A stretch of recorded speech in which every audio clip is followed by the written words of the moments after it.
La bioluminiscencia es la capacidad de producir luz a través de la reacción química en la que interviene el oxígeno y la luciferina. Esta es una molécula capaz de emitir energía en forma de fotones al entrar en contacto con las moléculas de oxígeno, originando así destellos de luz. En dicho proceso intervienen también una luciferasa, que es una molécula que hace posible que esta reacción química sea posible. Su descubrimiento ocurrió en el siglo XVII por el filósofo natural, químico y físico Robert Boyle, que metió una suerte de maravillosos hongos fosforescentes en un tarro. Los hongos, que en muchas cosas se parecen a los animales, iban perdiendo luz a medida que consumen el oxígeno del recipiente al respirar. Sin embargo, al devolverles aire limpio comenzaban a iluminarse de nuevo. Este curioso comportamiento no tuvo explicación hasta bastante después de este experimento. El responsable no era otra cosa que el mecanismo del que forman parte la luciferina y la luciferasa. Pero empecemos desde el principio. Organismos bioluminiscentes. De todos los grupos de organismos bioluminiscentes, más de 4/5 partes, que es el 76%, viven en ecosistemas marinos. Este hecho se debe a que, dadas las condiciones de oscuridad y profundidad de mares y océanos, la emisión de luz resulta una buena estrategia para la defensa o, por el contrario, como arma para atraer presas produciendo su propia luz a través de una serie de reacciones químicas o albergando bacterias que lo hacen. Otras funciones son la comunicación, la reproducción y la atracción de presas. La bioluminiscencia verde y azul son las más comunes, aunque hay especies que emiten un resplandor rojo. Una amplia variedad de organismos emiten luz, incluyendo bacterias, hongos, insectos, crustáceos, moluscos y peces. Mientras que en los hábitats marinos el uso de la bioluminiscencia está generalizado, la bioluminiscencia terrestre se limita al reino de los hongos, fungi e invertebrados, como las luciérnagas y algunos escarabajos. Muy bien, yo les voy a explicar cómo se efectúa una reacción bioluminiscente, pero para esto tenemos que entender cómo funciona una reacción quimiluminiscente. ¿Por qué? Porque las dos reacciones son muy parecidas. La principal diferencia es que una se lleva a cabo en seres vivos y otra en materia inorgánica, y que las reacciones quimiluminiscentes tienen una efectividad muy baja. Entonces, ¿qué es una reacción quimiluminiscente? Una reacción quimiluminiscente es una reacción de emisión de luz que no produce calor, lo que hace que sea más eficiente en términos de energía. Las reacciones quimiluminiscentes se dividen en dos: las reacciones quimiluminiscentes directas y las indirectas. En las reacciones indirectas, al momento de chocar los reactivos, se va a formar una molécula inestable que va a necesitar de un intermediario electrónicamente excitado para poder liberar esa energía, la cual se va a liberar en forma de fotones.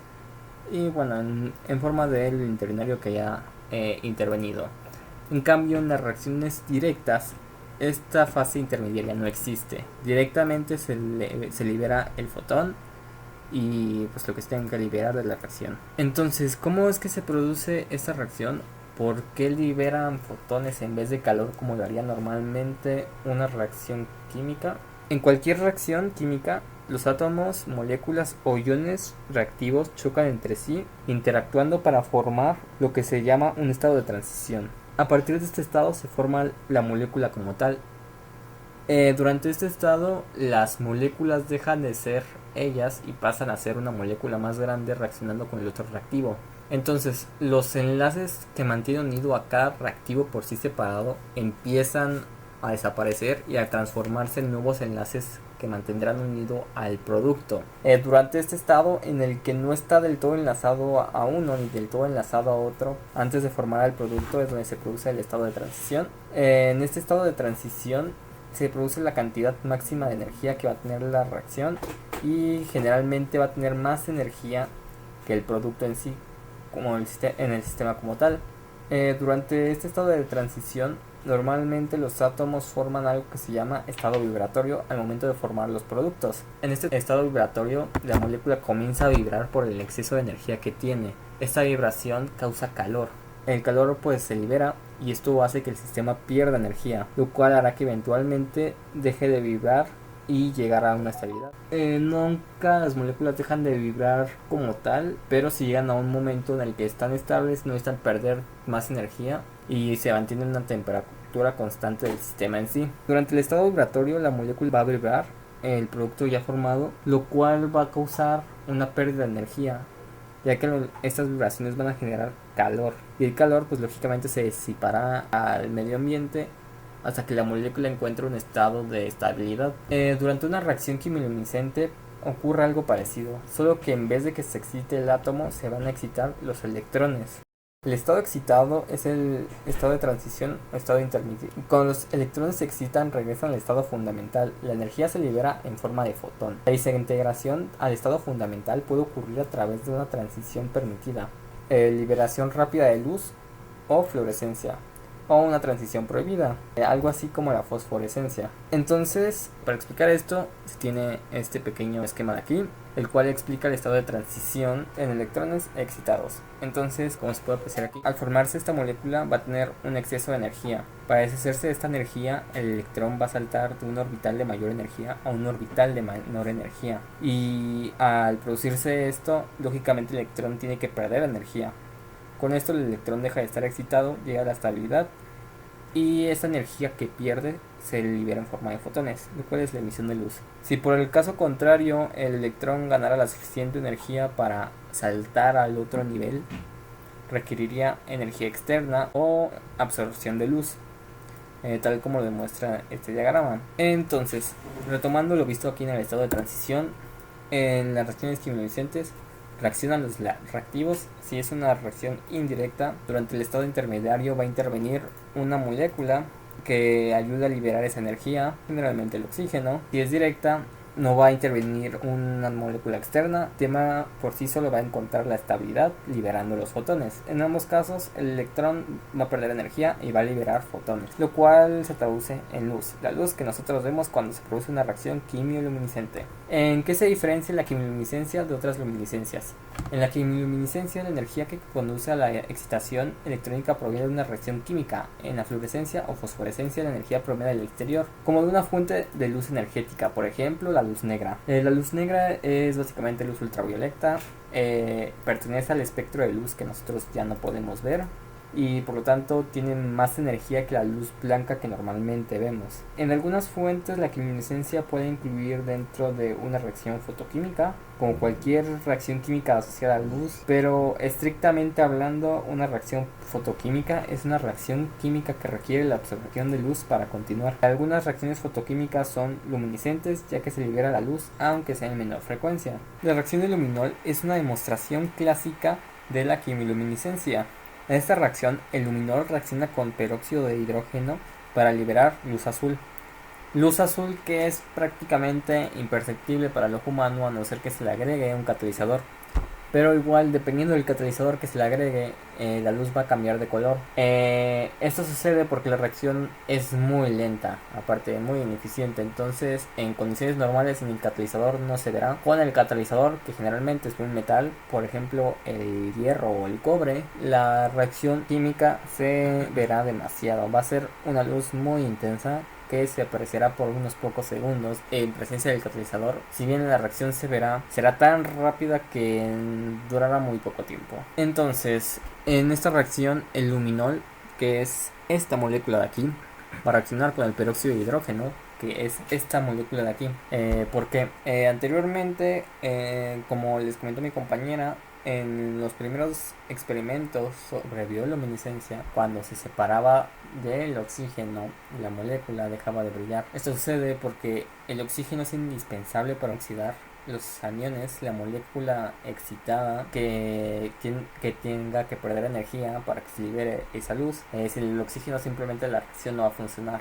Entonces el peróxido de hidrógeno es el que aporta este oxígeno directamente al luminol. Esto pasará a 3 moléculas de APA en estado vibrónico excitado. El APA aquí es aminoftalato. Luego el APA se va a oxidar dando una decaída de un nivel más bajo y va a liberar la luz. Tal y como se muestra aquí, el hierro va a catalizar la reacción para que sea visible y se produzca más rápido. Esto va a dar lugar a la molécula excitada y al oxidarse va a producir una molécula menos excitada.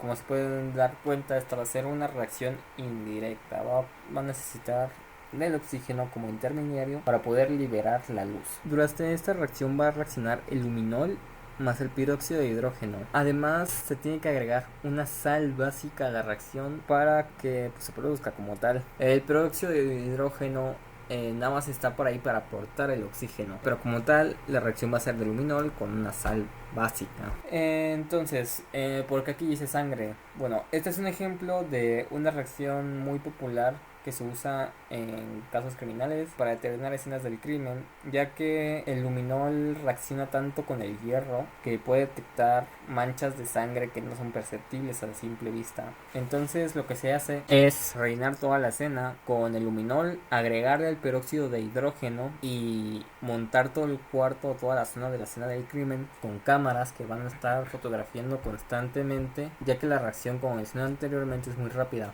Entonces, todas estas cámaras van a estar tomando fotos constantemente y al momento de revisarlas van a juntar todas las fotografías, van a superponer las fotos y esas fotos van a revelar manchas de luz, que es donde hubo sangre. Esto pues para escenas de crimen donde se cree que hubo sangre o donde se sabe que hubo sangre, pero quieren tener más detalles de cómo fue. Otro buen ejemplo de la luminiscencia química es la reacción que se produce de las barras luminosas. El color de la barra luminosa resulta de un tinte fluorescente, un fluoroporo, que absorbe la luz de la quimioluminiscencia y la libera como otro color. La quimioluminiscencia no solo ocurre en líquidos, por ejemplo, el resplandor verde del fósforo blanco en el aire húmedo es una reacción en fase gaseosa entre el fósforo vaporizado y el oxígeno. La mayor parte de la bioluminiscencia es el resultado de una reacción química entre la enzima luciferasa y el pigmento luminiscente luciferina. Otras proteínas pueden ayudar a la reacción y estas pueden estar presentes como cofactores. La reacción a menudo requiere un aporte de energía, generalmente de adenosín trisulfato. Factores que afectan la quimiluminiscencia. La quimiluminiscencia, como cualquier reacción química, se ve afectada por los siguientes factores: la temperatura de los reactivos o en donde se están llevando a cabo, la concentración de los reactivos, la presencia de un catalizador, muy importante en la reacción del luminol, y la presión en la que se está llevando a cabo. Todo esto es de química cinética. Básicamente, cuando las moléculas chocan entre sí, requieren de cierta energía para reaccionar, y esta energía se traduce en presión, calor o incluso en energía que pueda aportar un catalizador. Entonces, dependiendo de cómo choquen estas moléculas y la fuerza con la que lo hagan, van a reaccionar o no, y la velocidad en la que reaccionen. Es por eso que estos factores afectan la reacción química y afectan a la quimiluminiscencia. Muy bien, ¿y en qué se relaciona esto con la bioluminiscencia? Bueno, como mencioné anteriormente, las reacciones quimioluminiscentes son muy parecidas a las bioluminiscentes. La mayor parte de las reacciones bioluminiscentes es el resultado de una reacción química entre la enzima luciferasa y el pigmento luminiscente luciferina. Este nombre no se le da a raíz de que la ciencia sea del diablo o algo así. El Lucifer en latín significa portador de la luz. Entonces estas proteínas que producen luz les da ese nombre por eso. Otras proteínas también pueden ayudar a la reacción y pueden estar presentes cofactores. La reacción a menudo requiere un aporte de energía, el ATP. Si bien hay poca diferencia entre las luciferinas de las diferentes especies, la enzima luciferasa varía drásticamente entre los hilos, dando su color característico, su brillo, su luminosidad, cada especie diferente. Dicho esto, las luciferinas son un conjunto de proteínas que almacenan mucha energía. Al reaccionar con la luciferasa, que es una enzima, estas liberan energía produciendo luz. La luz surge precisamente cuando los electrones de esta molécula se excitan y, para volver a su estado más calmado, liberan energía en forma de radiación luminosa. Como se podrán dar cuenta, es básicamente la misma reacción que expliqué anteriormente con el luminol, solo que en un ser vivo. En este caso, los reactivos es la luciferina más una luciferasa. Como se puede ver en este ejemplo, la luciferasa proviene de una luciérnaga y su catalizador es el magnesio, cosa que lo hace aún más similar a una reacción quimioluminiscente como la del luminol, por la presencia de un metal como catalizador. Entonces, la T-luciferina va a reaccionar con la luciferasa más ATP más oxígeno, y con el catalizador en el proceso se va a excitar, se va a oxidar, y en el momento de oxidarse se va a liberar la luz.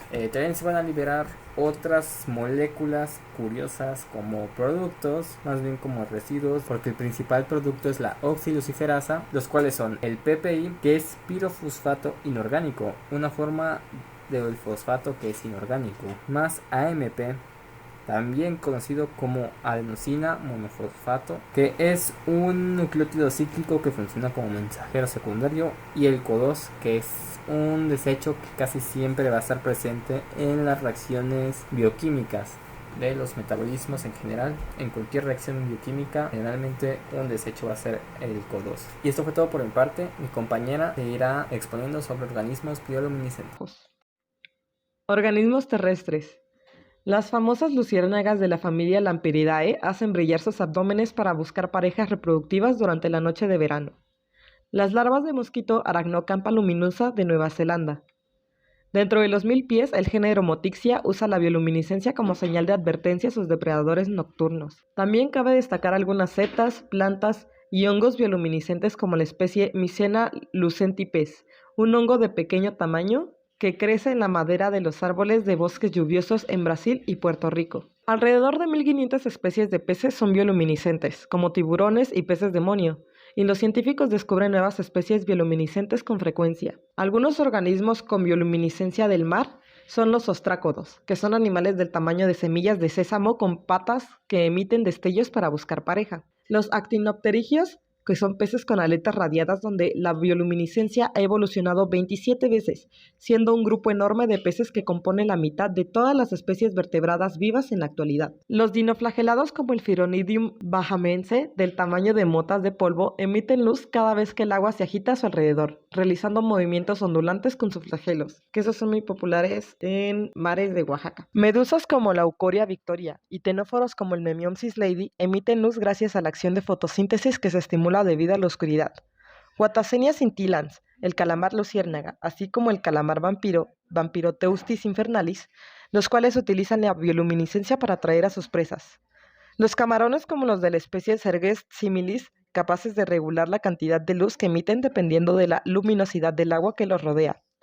Algunos peces abisales, como los peces demonio, que son de la familia Stomidae, estos animales son capaces de emitir luz roja frente a la luz azul o verde que caracteriza la bioluminiscencia de los demás organismos o los gusanos luminosos comúnmente conocidos como bombarderos verdes, que expulsan sacos de luz verde a modo de bombas en situaciones de amenaza. Radiolarios luminiscentes, que son animales invertebrados que suelen vivir formando colonias sobre estructuras formadas por esqueletos de sílice. Y por último, las bacterias luminosas, que constituyen estructuras y que algunas especies de peces cazadores usan a modo de señuelo. ¿Por qué recorren a la luz los organismos bioluminiscentes?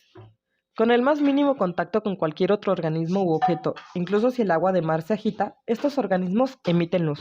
Es común que los animales de agua salada emitan luz, pero ¿por qué no brillan los animales de agua dulce? Según el biólogo marino Eddie Weider, fundador de la Ocean Research and Conservation Association, la respuesta es sencilla. Muy pocos peces bioluminiscentes pueden tolerar la baja salinidad. El único caso de bioluminiscencia en un animal de agua dulce es el de Latia negritoides, un caracol similar a una lapa autóctono de los arroyos de Nueva Zelanda, donde emite una baba brillante si lo molestan.